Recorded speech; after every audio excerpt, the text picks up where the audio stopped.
Caps Farming.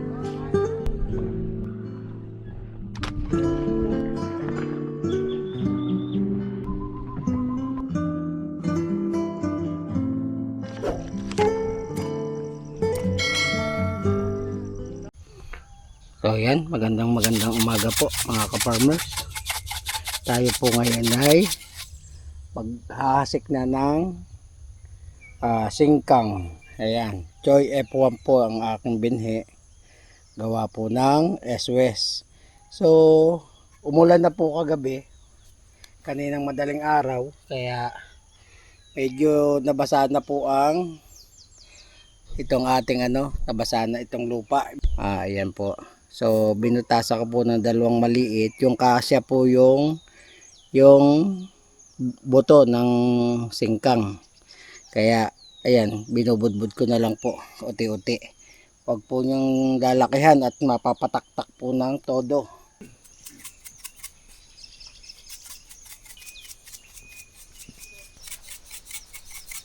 So, ayan, mga ka-farmers, natapos na po nating itanim ang singkang natin. Bali 3 lata itong unang tanim at yung hindi pa ho natatamnan siguro mga 2 lata. Bali 5 lata po lahat ang mapapatanim dito sa ating singkang. Yan, magandang umaga po mga ka-farmers. Tayo po ay magtutuklap ni ring ating binhiin para may panibagong tanim po tayo, may pananim po tayo. Ito po yung mga natuyo na, gumulang na beans para hindi na ho tayo bibili ng pananim. Mamaya itanim na rin po natin para diretso na po siya. Patanim na po tayo ng singkang. Ayan, dyan po natin na itanim yung mga singkang at medyo umulan na po nitong isang araw kaya nabasa na po yung lupa. Ang mga mamamakayaw po pala dito ay mga taga Batangas at saka po taga Quezon. Ayan. Sila po yung mga namamakayaw dito sa aming lugar. Kalimitan ng ang mga kamatisan ay napakayaw na po nila. Kaya ayan, mga nag-harvest na po sila. So ayan, tanim na po natin.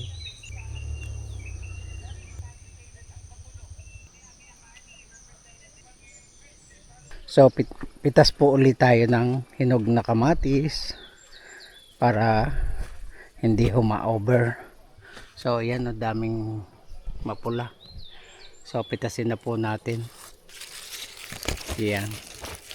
Yun lang pong mapula ang tirahin na natin. Para yung mga una at pangalawang pitas po ay napabigay po doon sa kay Parendol po yung pangalawang pitas. At yung unang pitas ay doon naman sa anak ko sa Los Baños kay Nico. So pinadala ko po roon. Dinala po namin. Yung talagang marami pong nakikinabang pagka ganito. Kakatuwa. Talaga nadami na po talaga ang hinog. Mainit na naman po ang panahon ngayon. Kailangan umulan talaga uli para mabasa yung aking itinanim na singkang.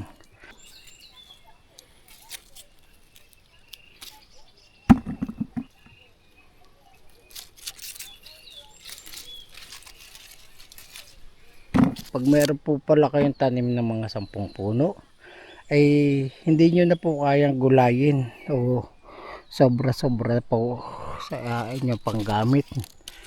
Hindi nyo na kayang payahin o gamitin. Talagang hindi naman pwedeng araw-araw kamatis, di ho ba? So magsasawa din naman kayo pagka gayon. Kuhanan na natin yung may tama.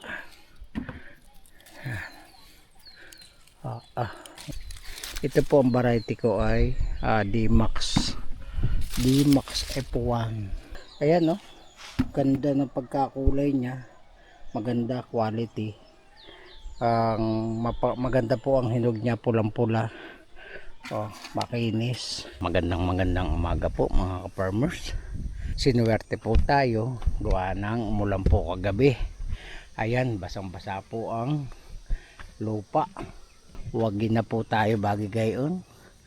Kasi ayan nagputukan na po yung ating mga tanim na singkang. Ayan So ayan, so ngayon po ay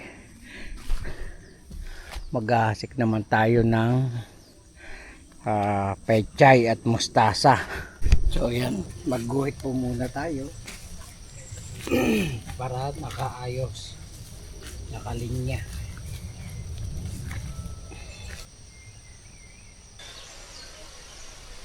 So yan, ito po yung pechay. Sabog na po natin. Maliliit ng buto ba?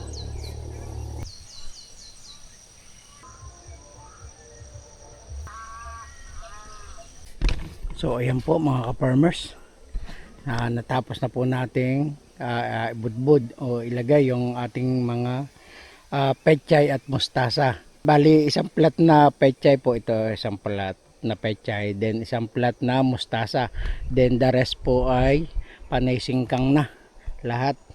At sana po ay pagbigyan na po tayo ng magandang ani at magandang presyo dito sa ating mga bagong tanim na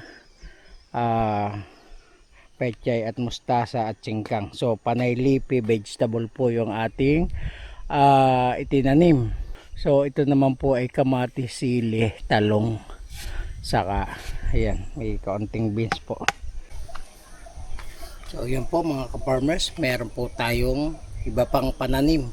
So tanim po ng ginagawa natin ay tanim na tanim. So bahala na po sila at basta ang mahalaga ay may tanim.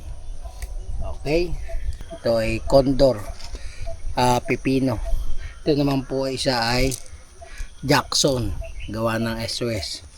Ito ay hybrid condor cucumber. Ayan, so itanim na po natin kaysa maumido lang dito, kasi sayang po naman pagka hindi natin tatanim.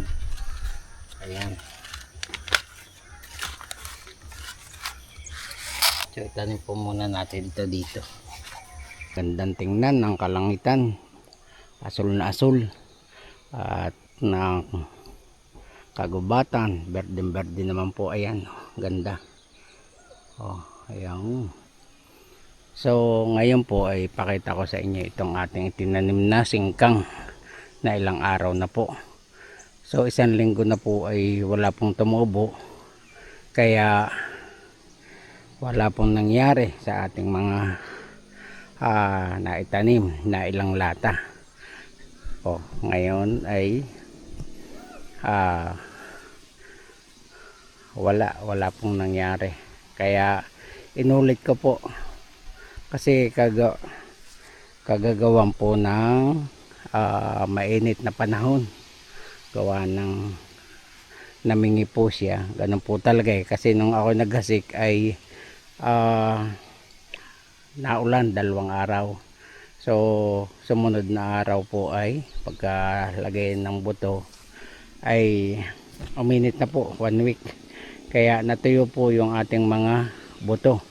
Pero meron naman pong mga natubo pa, hindi pa naman po lahat ay namingi. Ayan kagaya nito. Ayan huli po siyang tumubo. Ayan yan po yung mga buto. Ang ginagawa po natin sa ngayon ay didiligan po natin. Yan, didiligan po natin para mga ilang araw tayo magdilig, mga 3 o 4 na araw magdidilig para po siya ay tumubo. Yan, diligan po natin para pagputok po niya at tumubo na ay kailangan po ay may suporta po uling dilig. Kahit na pumutok na siya ay kailangan suportahan pa po natin mga 3 hanggang 4 na araw na dilig para pag nagkadahon na po siya ay may laban na po siya sa init ng araw. Ayan. Okay.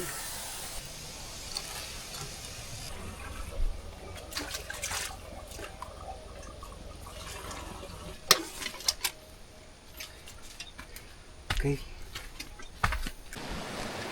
So ayan mga ka-farmers, dito po tayo sa ilog namin.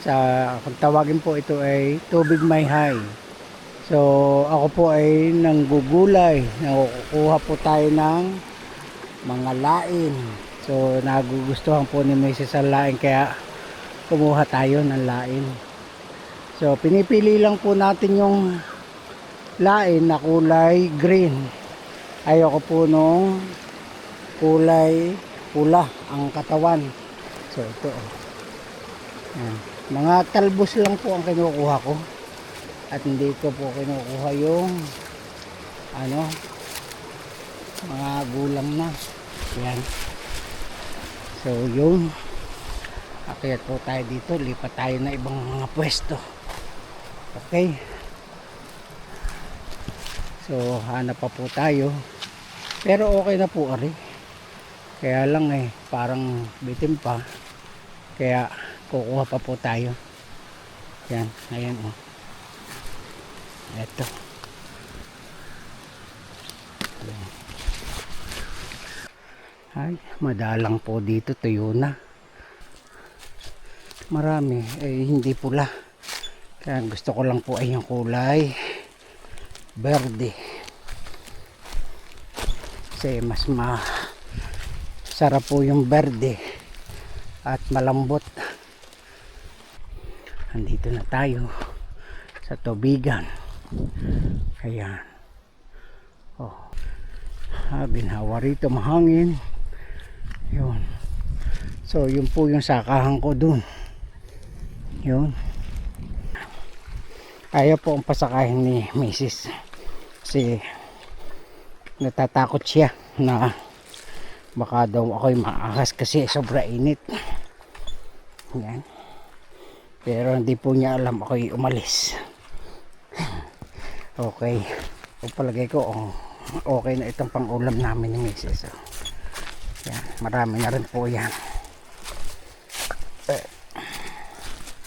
Puro berde po yan. Kaya yan. Nakakasabik din naman po ang pagkain ng laing. Yan. Ito. Kakasabik po. Matagal na po kami hindi nakakakain ng laing, taon na. Kaya sabi ni Mrs.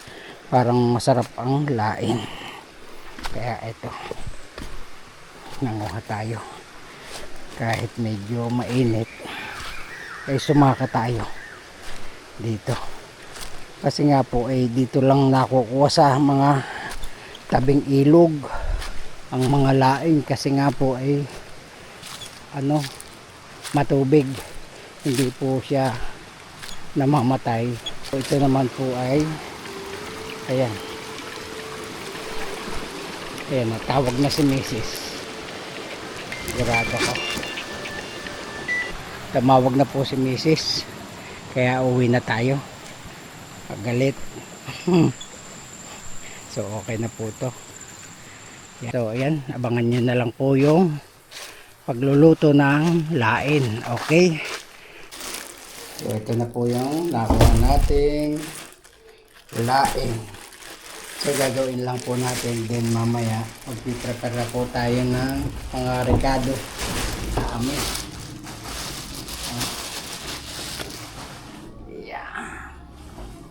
Ito po, alam niyo po itong prutas na to. Passion fruit po ito Yan.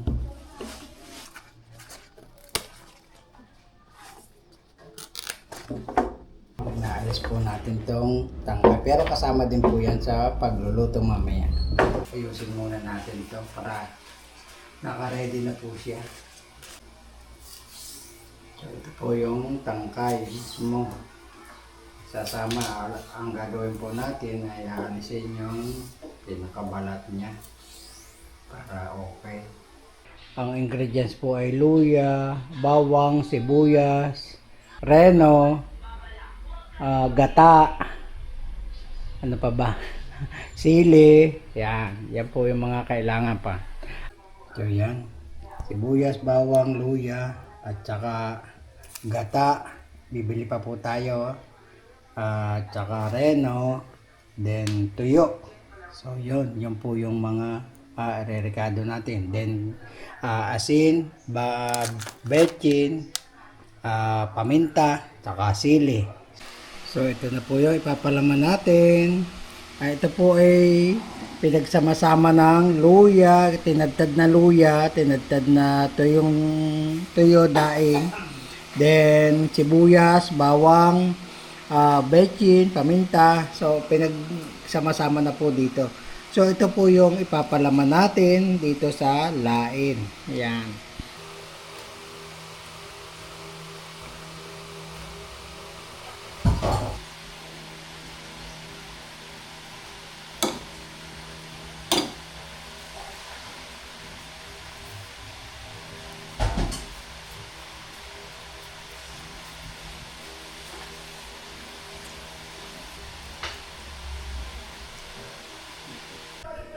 So ayan mga ka-farmers.